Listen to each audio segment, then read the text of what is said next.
Namaskar, I'm Laura Nika and welcome to Bharat This Week. Here are this week's news updates from across India, bringing you the top headlines that shape the nation.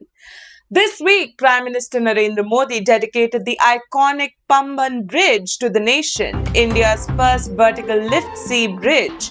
Built at a cost of over 700 crore rupees, this engineering marvel features a 17-meter lift to allow ships to pass beneath it, ensuring smoother maritime traffic between Mandapam and Rameshwaram, a symbol of modern infrastructure meeting historic connectivity. The bridge marks a new chapter in South India's development. In a major appointment to India's central banking system, Poonam Gupta, a seasoned economist with past roles at the World Bank and IMF, has been named as the new Deputy Governor of the Reserve Bank of India. Dr. Gupta is expected to bring her global experience to the Monetary Policy Committee, strengthening policy decisions at a crucial economic juncture.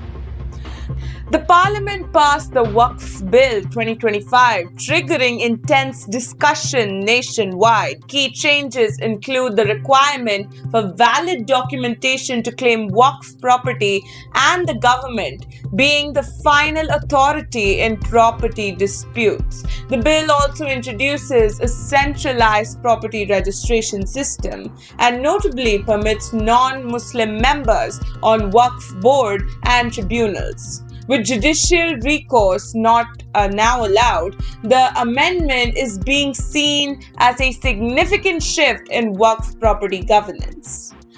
A political shake-up in Tamil Nadu as BJP state chief K. Annamalai stepped down this week. His resignation is expected to impact the party's strategic calculations for the upcoming 2026 assembly elections and the 2029 general elections. In a developing financial probe, the Enforcement Directorate has revealed alleged violations of FCRA and FDI norms by billionaire George Soros.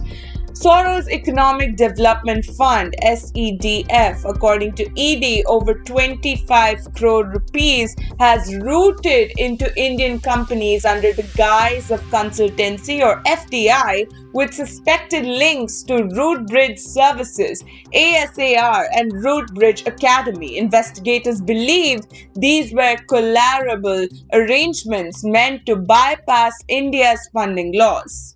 That's all for this week. From politics to policy to finance and infrastructure, India continues to evolve with each passing day.